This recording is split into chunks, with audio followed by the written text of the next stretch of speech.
कभी नहीं जाती उसके बाहर, कभी नहीं जाती। यदि रावण साधु का वेश नहीं बनाया होता तब।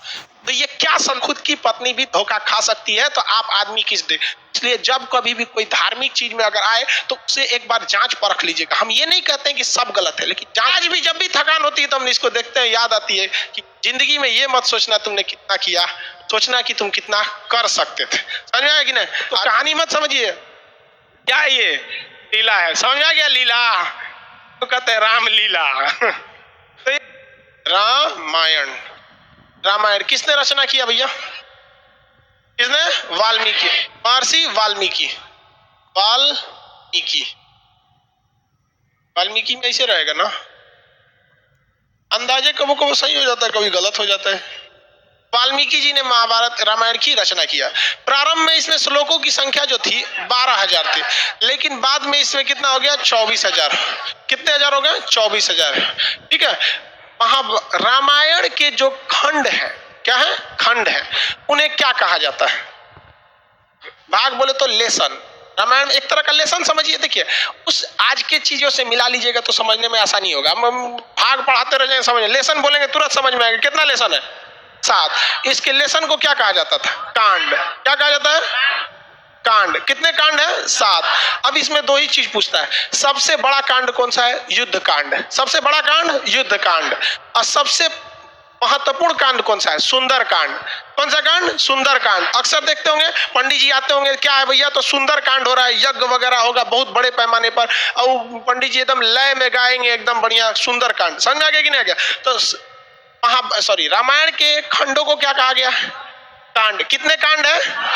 सबसे बड़ा कांड युद्ध कांड। कौन सा कांड? युद्ध कांड। कौन सा कांड? युद्ध कांड। मटेरियल में नहीं लिखा होगा तो आप लोग लिख लेंगे वहां पे कांड में। और सबसे महत्वपूर्ण कांड सुंदर कांड। कौन सा कांड? सुंदर कांड। कौन सा कांड भैया? सुंदर कांड। आप लोग भी अपने घरों में सुंदर कांड वगैरह करा सकते हैं। पूजा पाठ अच्छी चीज है, पूजा पाठ कराना चाहिए। कम से कम जोने बहाने जिस दिन तक पूजा रहता है आदमी कम से कम वो दिन कोनो गलत काम नहीं करता है। सबसे बड़ा तो फायदा इंस्टेंट दिखता है, आगे हो ना हो लेकिन कम से कम उस दिन आदमी कुछ नहीं करता है। जिसके घर में हरि कीर्तन होता है या यज्ञ वगैरह होता है, या मुस्लिम में जिनके घर में कुरान खानी होता है, कम से कम वो उस दिन कुछ गड़बड़ नहीं करता है। भाई आज पूजा पाठ है। हटाओ यहाँ पे ये कांड। अब देखिए, महाभारत रामायण जो है ना, ये तो है भैया क्या चीज? एक काव्य है, लेकिन एक्चुअली रामायण एक लीला है। लीला मतलब समझते हैं? Match fixing. पहले से रामायण में हर चीजें क्या थी? फिक्स थी। लेकिन हमारे देश की शिक्षा व्यवस्था इतनी चौपट कि हमें और आपको समझने का मौका ही नहीं दिया, और इसे एक धार्मिक किताब बन के रख दिया। रामायण को अक्सर कहा जाता है रामलीला। देखते हैं, ये राम जी की क्या थी? लीला थी। राम जी की क्या थी? लीला। अगर आप इसके छोटे से छोटे चीजों को अगर आप समझेंगे, कोई भी चीज को अगर समझेंगे, छोटे से छोटे चीज को, तो आज के जीवन में आपको बहुत सारी चीजें सीखने को मिलेगी।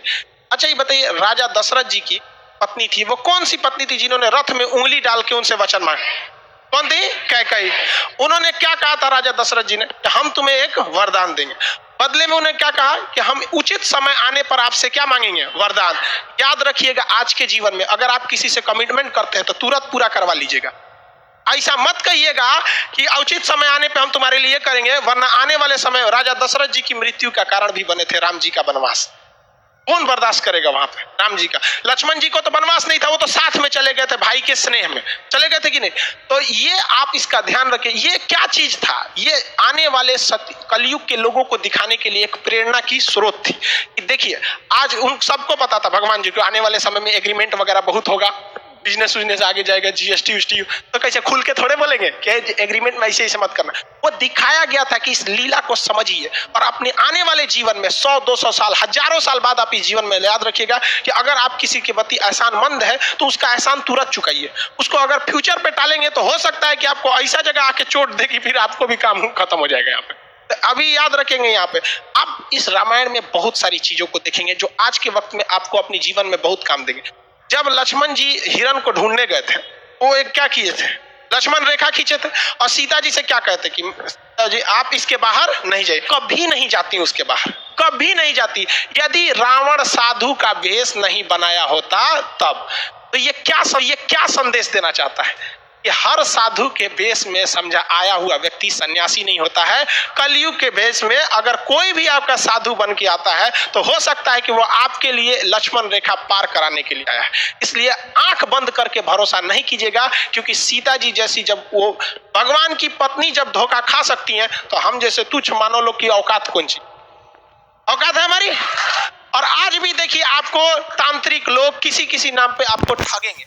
ये एक लीला है, लेकिन हमारी सिस्टम में जब अंग्रेज आए थे तो इस तरह से पढ़ा के गए कि हमारे और आपके दिमाग पे एक ताला मार दिया कि बौद्ध ग्रंथों में कुछ भी है तो आप इसे नहीं पढ़ेंगे, क्योंकि आपके दिमाग पे ताला मारा गया है कि आप हिंदू हैं, आप मुसलमान हैं, आप सिख हैं। अरे भाई, महात्मा बुद्ध ने कह के गए थे क्या कि हमसे तुमको कोई भी बौद्ध लोग ही हमसे अपनी तमन्नाओं को मांगना या हमारी मन्नत मांगना। अगर कोई मुस्लिम या हिंदू हमसे कोई प्रार्थना करेगा तो हम पूरा नहीं करेंगे। क्या मर्यादा पुरुषोत्तम राम कहते क्या कि अगर हमसे कोई सच्चे दिल से मुस्लिम अगर हमसे अपनी प्रार्थना करेगा उसने मुसीबत में तो हम उसकी पूजा नहीं, की प्रार्थना को नहीं सुनेंगे, कहेंगे भाग तू मुस्लिम है, क्या कहेंगे? नहीं। लेकिन हम लोग 200 साल तक अंग्रेजों के गुलाम रहे। देखिए, मुगलों के वक्त में भी हमारी संस्कृति आँच आई थी, मुस्लिम शासक के वक्त आई थी, लेकिन उन लोग की सोच दूरदर्शी नहीं थी, वो केवल हमारे सामाजिक क्षति की है। लेकिन जब अंग्रेज का शासन आया ना, मेंटली बर्बाद कर दिया सब, जिसका खामियाजा आज भी हमें भुगतना पड़ता है। जबकि ये साफ संदेश था राम जी का कि देखिए हमारी खुद की पत्नी भी धोखा खा सकती है, तो आप आदमी किस दे। इसलिए जब कभी भी कोई धार्मिक चीज में अगर आए तो उसे एक बार जांच परख लीजिएगा। हम ये नहीं कहते हैं कि सब गलत है, लेकिन जांच परख जरूर लीजिएगा। जब लंका में जाया जा रहा था तो लंका में जब जाने के वक्त में भी देखिएगा, जब वानर लोग पुल बना रहे थे, वानर लोग क्या बना रहे थे? पुल बना रहे थे, तो उसमें गिलहरी भी ईंटा लेके ढोती थी सब। अब गिलहरी की औकातें कितना है, इतनी ईंटा लेके घूम रहे थे, देखो बंदर उठा के फेंक दिया गिलहरी को, क्योंकि भाग यहाँ से डिस्टर्ब करने आई है यहाँ पे। तो राम जी के पास गिरी थी और उसको चोट लग गया। राम जी अपने उंगली से ऐसे सहला दिए थे, तो गिलहरी के ना पीठ पर आप देखेंगे ना 3 ठो निशान होता है। गिलहरी के पीठ पर 3 निशान होता है। तो ये कहा गया कि राम जी का ये क्या है? निशान है। और राम जी ने अपने जीवन का सबसे बड़ा उपदेश उस बंदर को बुला के दिए थे, वानरी सेना को, कहते इधर आओ, सबका क्लास लिए थे, चलो सब लोग यहाँ। मारा कैसे वहां पे? और उन्होंने, राम जी गुस्सियाने वाले नहीं थे, लक्ष्मण जी इतनी भड़कीले टाइप के थे, नाके काट दिए सुपने खा। आज भी हर लड़की किसी भी लड़के को प्रपोज करने से डरती है, क्योंकि उसको याद है ससुरा हमारा एक बार रामायण के समय लक्ष्मण जी काट दिए थे। लड़का डरता है कि कहीं तमाचा मत मार दे, लड़की डरती है नकिए मत काट।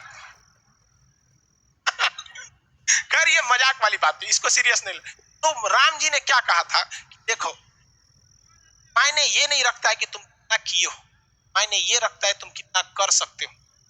बंदर लोग जो है वानरी सेना, तुम्हारी क्षमता ज्यादा है, तुम बड़े बड़े पत्थर को उठा सकते हो, लेकिन गिलहरी ने उतना बड़ा पत्थर उठाया जितनी इसकी औकात थी। इसलिए अगर कामयाब होना चाहते हो तो ये मत सोचना आज के समय में कि तुमने कितना पढ़ाई किया, बल्कि अपने आप से पूछना कि आज हम कितना पढ़ सकते थे। समझ में गया? इसलिए हम आज भी इस गिलहरी को अपने पास रखते हैं। जिस दिन हमको थकान होने लगती है, हम इसको देखते हैं तो राम जी की बात याद आती रहती है कि ये मरा हुआ जिंदा इसमें रहेगा। हमको आज भी जब भी थकान होती है तो हम इसको देखते हैं, याद आती है कि जिंदगी में ये मत सोचना तुमने कितना किया, सोचना कि तुम कितना कर सकते थे। समझ में आया कि नहीं? आज हमारा 6 मिलियन हो गया, 6 मिलियन आज कल ही हो गया था, रात में हो गया था कल ही। आप हम सोचे बताया। चलिए अब मेन टाइम पे आते हैं यहाँ पे। तो पहला आपने ये देख लिया, उसके बाद आपने देखा कि लक्ष्मण जी को क्या लग गया था? तीर लग गया था, और शक्ति बाण के नाम से वो तीर था, बहुत खतरनाक, उसमें मंत्र वगैरह था। पहले के समय में तीर खतरनाक नहीं थे, मंत्र खतरनाक थे, उसको कुछ पढ़ के मार देता था रावण वगैरह मार यहाँ पे। तो आप जरा देखिए, राम जी के अपने भाई को जब तीर लगा था तो राम जी विष्णु भगवान के अवतार थे। एक बार राम जी उस तीर लगे हुए जगह पे हाथ रख देते तो क्या वो जख्म सही नहीं हो जाता? हो जाता कि नहीं? लेकिन राम जी तो भैया ठहरे भगवान, उन्हें पता था कि आने वाले कलयुग में बहुत सारे ऐसे तांत्रिक घूमने लगेंगे जो कहेंगे कि मर्यादा पुरुषोत्तम राम ने जो मंत्र पढ़ा था, मैं उसी मंत्र को पढ़ के आपके AK-47 का गोली लगा है साफ कर देंगे, बिच्छी काटा है साफ कर देंगे, सांप काटा है साफ कर देंगे। इसलिए राम जी अपने भाई को तड़पते हुए छोड़े और कहे हनुमान जी को कि जाइए आप हिमालय से संजीवनी बूटी लाइए, जो हनुमान जी को दिखाता है कि यदि समय रहते अगर आप मेडिकल सुविधा ला सकते। आज के समय में अगर आप देखेंगे, मजाक में सेंस में ना लेंगे तो आज के समय में वो एम्बुलेंस को दर्शाता है। आप इसे मजाक के सेंस में ना लेंगे तो आज के समय में एम्बुलेंस को दर्शाता है और मेडिकल दवाओं को दिखाता है कि अगर आपको कोई तकलीफ है तो आप तुरंत जाइए डॉक्टर के पास, देर मत कीजिए और दवाइयां लाइए। वरना राम जी को क्या, आपको क्या लगता था राम जी के पास शक्ति ना है? अरे भाई साहब बड़का बड़का लीला करके यहाँ पे वहां जो दिखाता है। लेकिन आज के समय में हम लोग, क्योंकि भारत अंग्रेजों को पता था कि भारतीयों का शास्त्र में ऐसा चीज है कि अगर ये सचुरा पूरा अच्छा से जान जाएगा सब ना, तो हमारे इंग्लैंड को पीछे छोड़ के चल जाएगा। लेकिन उन्होंने इस चीज को दबा दिया, रामायण को केवल किताब रख दिया, ना कि उसे केस स्टडी में बता दिया। जबकि हार्वर्ड, ऑक्सफोर्ड जैसी यूनिवर्सिटी में ये सब चीजों को केस स्टडी पे पढ़ाया जाता है कि देखो राम जी ने क्यों नहीं उस चीज को सही किया, क्योंकि इसका 800 साल 200 साल 1000 साल बाद क्या असर पड़ेगा। उस ससुरे हमरे किताब पढ़ के आगे बढ़ गए सब, हम लोग को थरिया थमा दिया, तू रामायण पे लड़, तुम महाभारत पे लड़, हम हिंदू तुम मुसलमान, तुम सिख तुम ईसाई। लेकिन आज भी हम लोग नहीं समझते इस चीज को, आज भी आप लोग समझिए इस चीज को। और दूसरा देखिए, आप आगे हर चीज को अगर आप देखेंगे, बहुत सारा चीज का रामायण महाभारत उसमें देखेंगे आप, रावण मारा गया क्यों? अपने भाई को क्या किया था, बता दिया था। जबकि रावण नहीं मारा जाता अगर वो अपने भाई को नहीं बताता कि मेरी नाभि में अमृत। इसलिए ये क्या दर्शाता है, ये यही दर्शाता है कि अगर आप किसी राज को चाहते हैं छुपा लेना, इसका सबसे अच्छा तरीका है कि किसी को न बताएं। क्योंकि अगर आप अपने करीबी को कोई राज बताते हैं तो करीबी का भी कोई ना कोई करीबी होता है। इसलिए अगर आप चाहते हैं तो किसी को ना बताएं, स्पेशली महिला को तो बताइए मत। आप बुरा मानिएगा लेकिन ये चीज हकीकत है। किसी महिला को बताइएगा ना, हाई बात मत बताना, तो अपनी सहेली को बताएगी और उसको भी कहेगी किसी को बताना नहीं, और वो पूरा लॉज पीट देगी, हल्ला, सबको यही बात कहा जाएगा किसी को बताना नहीं। पहले के वक्त में मीडिया नहीं था तो महिलाएं ही मीडिया का काम करती थी। कोई खबर पहुंचाना है एक दादी को कह दो, पूरा मीडिया का काम हो। तो इस चीज को आप समझिए, ये केस स्टडी है। राम जी बड़ा बड़ा लंका जलाया गया, ये हुआ, ये सारा चीज। लेकिन जब वनवास काट के जब वो घर आए, तो घर पे आए तो सबको पता है कि सीता जी 83 दिन तक लंका में थी। लेकिन रावण को श्राप भी तो था कि अगर वो सीता जी को गलत नियति से टच भी करता है तो भस्म हो जाएगा, था कि नहीं था? पूरी दुनिया जानती थी कि सीता जी एकदम पवित्र है। लेकिन जब वो अयोध्या पहुंची तो राम जी लोगों ने सवाल उठा दिया कि सीता जी को अग्नि परीक्षा देनी पड़ी। सवाल उठाया गया था कि नहीं उठाया? तो राम जी कभी नहीं चाहते थे कि वो अपनी पत्नी को, जगत जननी मां सीता को, वो अग्नि परीक्षा में बैठाएं। लेकिन समाज में आकर उन्होंने कहा कि अंतिम 90% लोग को विश्वास है कि सीता जी क्या है, एकदम पवित्र है। इवन कि अशोक वाटिका में रावण रखा था तो उसके अंदर भी बहुत ज्यादा इंसानियत थी। और कहा भी, मतलब एक रावण के, बहुत से लोग रावण की इंसानियत को भी कहते हैं और कहते भी है कि सीता जी को पवित्र लौटाया गया था। तो ये राम जी की मर्यादा, राम जी की बहादुरी तो थी ही, लेकिन इससे कहीं ज्यादा रावण की इंसानियत भी थी। और जो दशहरा के दिन रावण को जलाते हैं तो एक कोटेशन आता है, ये रावण भी बोलता है, मुझे आग लगाने वालों जरा ये बताओ इस भीड़ में राम कौन है। लेकिन हम लोग दशहरे में उस रावण को जलाते हैं। हकीकत देखिएगा तो उससे नीच और आदमी आज हम लोग बन के बैठे। हम लोग से कहीं ज्यादा इंसानियत उस रावण में था उस वक्त में। लेकिन राम जी अयोध्या आए ना तो 90% लोगों को पता था, 90% लोग खुश थे कि आज हमारे मर्यादा पुरुषोत्तम राम आ गए। लेकिन उस समय भी लोगों की कमी नहीं थी, लोग की कमी उंगली उठाने की नहीं थी। लोगों ने भगवान पर उंगली उठा दिया और भगवान ने सोचा कि चलो ना हम अग्नि परीक्षा दे देंगे, जगत जननी मां सीता तो पवित्र ही है, अग्नि परीक्षा में क्या हो जाएगा, सफल तो हो ही जाएंगे। हुआ भी वही, मां सीता अग्नि परीक्षा में बैठी और कहा गया भैया अगर पवित्र रहेंगी तो आग नहीं जला पाएंगी और अब अपवित्र है तो आग जला देगी। क्या सीता जी को आग जला पाई थी? नहीं। लेकिन हुआ क्या उसके बाद, जब सीता जी आई तो रो दी। ये दुनिया से मतलब नहीं था, ये राम जी आपसे मतलब था। राम जी आपने ही जब हम पे कह दिया अग्नि परीक्षा के लिए तो ये दुनिया मेरे किसी काम की नहीं। वो धरती माँ से जन्मी थी और धरती माँ में समा गई, जो क्या दर्शाता है कि जीवन में आप कितने भी बढ़ जाइएगा लोग आप पे उंगलियां जरूर उठाएंगे। जब राम जी को नहीं छोड़ा लोगों ने उंगली उठाने में तो हमारी और आपकी क्या औकात है। और ये यही बताता है कि राम जी अगर उन 10% लोगों को डांट देते ना, चल भाग यहाँ से, तो माँ सीता को अग्नि परीक्षा नहीं देनी होती। लव और कुश को छोड़कर मां सीता कभी नहीं जाती, वो बचपन में बेचारे रोते रह गए। इसलिए अगर 2 कौड़ी के लोगों को अगर खुश करने के चक्कर में रहेंगे तो आपका अपना जीवन बर्बाद हो जाएगा। राम जी का पूरा परिवार बर्बाद कर दिया इन 2 कौड़ी के लोगों ने यहाँ पर। इसलिए जीवन में याद रखिएगा, जब भी आगे बढ़ेंगे लोग आप पे सवाल उठाएंगे। लेकिन हमारे अंग्रेजों ने ये बर्बाद कर दिया। आज किसी मुसलमान को कहिएगा ना रामायण की तुम्हें पाठ सुनाते, नहीं सुनेगा। और इवन कि आपको अगर कोई कुरान की बात सुनाएगा तो आप अगर दूसरे धर्म के तो आप भी नहीं करें। ये कोई किसने ये जहर बोया हमारे अंदर, किसने? हाँ भाई साहब, ये 200 साल जो अंग्रेज गए सब ना, अंग्रेज भाई साहब बहुत दिमाग वाले थे।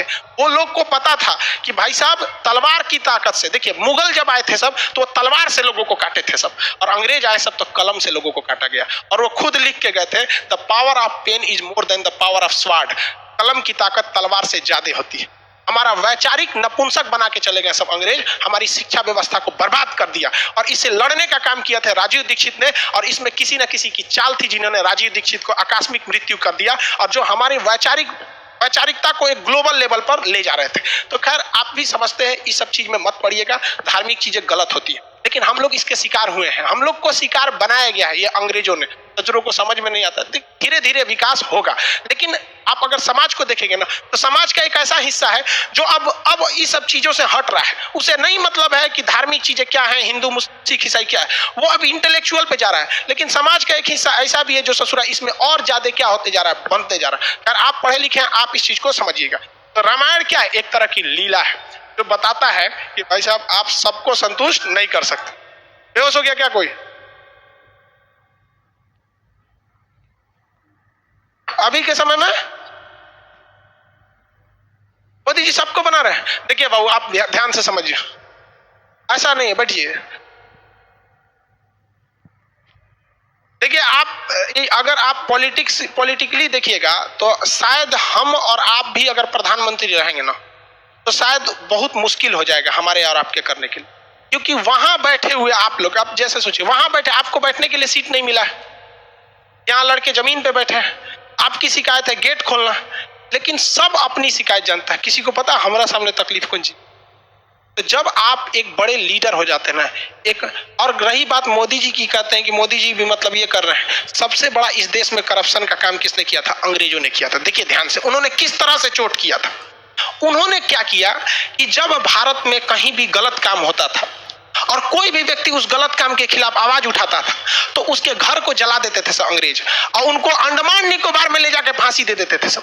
और ये काम उन्होंने 200 साल तक किया। 200 साल में 4 पीढ़ियां आ जाती है, क्योंकि एक पीढ़ी व्यक्ति की लगभग 50 मानी जाती है कि 50 साल के बाद आदमी किसी काम का नहीं रह जाता है। तो 4 पीढ़ियों के अंदर अंग्रेजों ने थोड़ा थोड़ा स्वीट पॉइजन देते गए कि तुम गलत के खिलाफ आवाज मत उठाओ, मत उठाओ, मत उठाओ, तुम्हारा घर तोड़ दिया जाएगा, घर जला दिया जाएगा, फांसी दे दिया जाएगा, जेल डाल दिया जाएगा। 4 पीढ़ियों के बाद जब हमें आजादी मिली तो हमारे अंदर वो डीएनए में ये डर घुस चुका है। हमारे सामने हमारे गांव का 2 कौड़ी का मुखिया नाली बनाता है तो उसमें 12 एक का सीमेंट का मसाला डालता है, लेकिन हम आवाज नहीं उठा पाते हैं। अगर हर गांव से आवाज उठने लगे तो किसी के बाप की औकात नहीं जो गलत काम कर सके। करप्शन तो हम लोग बढ़ाते हैं, हमें डर है।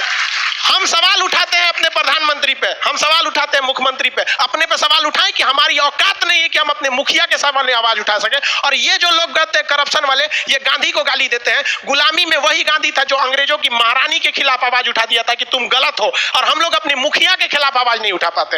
ये वैचारिक नपुंसक बना के चले गए अंग्रेज हमें। ये हम आप उठा सकते हैं? आपको नहीं पता आपके गांव में ऐसे मुखिया ने गलत काम किया, सड़क का पैसा लूट लिया, आपके सामने लिखा, लेकिन पूछ सकते हैं? नहीं पूछ सकते। आप पूछेंगे क्यों? नरेंद्र मोदी से, क्योंकि पता है कि वो कुछ नहीं कर सकता है। आपको लोकतंत्र में रहते हैं,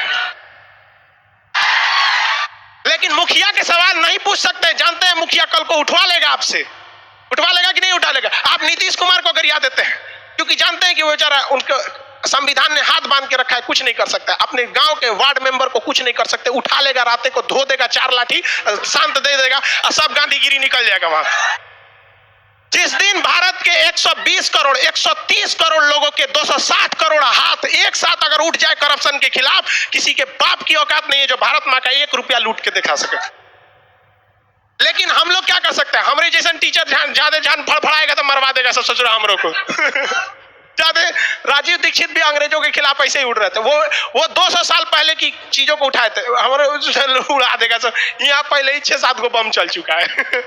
लेकिन ऐसा नहीं है हमारे। आप देखिए, बम चलने से पहले भी जो मेरी विचारधारा थी और आज भी वही है। हम जितना हो सके अंग्रेजों ने जो जहर दिया था उसको निकालने का हम काम करेंगे। आखिरी सांस तक जब तक रहेगा, इन अंग्रेजों की जो वैचारिक गतिरोध हमारे साथ दे के गए हैं उसे निकालने का कोशिश करेंगे। एक भी भारत माँ के संतान को अगर हम सही रास्ते पर लाएंगे तो हम समझेंगे मेरा जीवन सफल हो गया। ये आपका कर्तव्य बनता है, आप इसे आवाज उठाइए। और आज कोई कुछ नहीं कर सकता है, कोई कुछ नहीं कर सकता है यहाँ पे। अरे भाई अंग्रेज जब हम लोग लड़ के गुलामी ले लिए, अरे गुलामी से आजादी हो गए तो मुखिया कौन चीज। लेकिन आप इसके खिलाफ आवाज नहीं उठाते हैं। आवाज तब उठाइएगा जब आप अपने गांव को सुधार सकते हैं, तब जब आप अपने गांव को सुधारने में तकलीफ होती। अरे देश के प्रधानमंत्री को देश सुधारने में कितनी तकलीफ हो, बहुत टाइम लग। किसी की बात करते हैं, हमको मोदी जी से कोई एक वीडियो बनाए थे हम, लड़का कमेंट किया था सर आप मोदी जी के भक्त हो गए, तो नीचे एक लड़का उसका रिप्लाई दिया था कल वाला वीडियो देख लो। हम मिडिल वाला काम नहीं करते, हाँ या ना। जब जब कोई गलती सरकार से होती है, किसान आंदोलन चीज, हम सीधा विरोध कर देते हैं। चाहे अगर गलत है तो गलत, सही है तो सही। बीच वाला रास्ता हम अंग्रेज वाला काम नहीं करते हैं, नहीं होता है। आप भी आवाज उठाइए। तो आप मेरे ख्याल से आप रामायण समझ गए, हाँ, इसको कहानी मत समझिए। क्या है ये लीला है, समझ आ गया लीला तो कहते हैं राम लीला।